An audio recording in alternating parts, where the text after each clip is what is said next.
Where are the saints who will remain?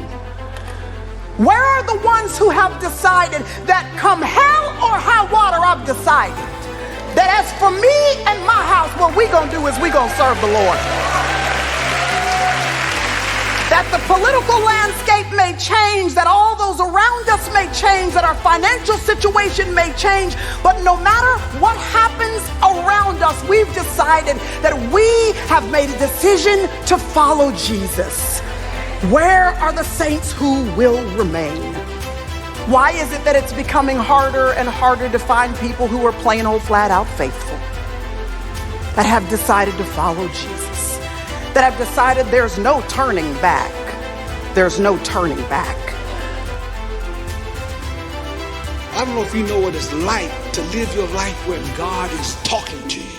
Has anybody here ever been in a situation where you had a problem, an issue, and God spoke to you and you know it was God? You know God was talking to you? Ain't nothing like God communicating with you. That's what's wonderful about serving the God that we serve. He talks with you. He walks with you. He communicates with you. He speaks to you. I can look back over my life at times and seasons where God spoke to me and I know it was God.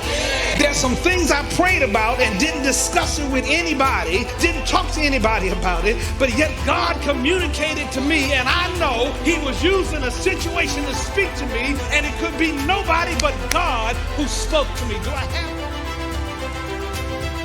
it? He says, finally, you be strong in the Lord and in the strength of his might.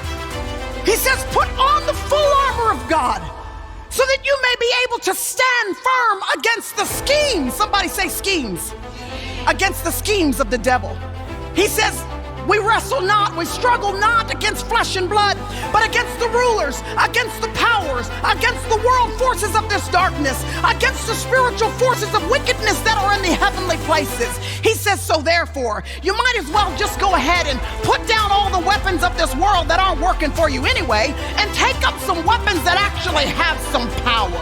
He says, take up the full armor of God so that you may be able to resist in the evil day, and having done everything to stand firm. He says you ought to just stand firm there. He said, in this world, you will have offenses. Don't fall for the trap. Don't let somebody did you wrong take you out of church, take you out of the race. And that's what happens to a lot of people.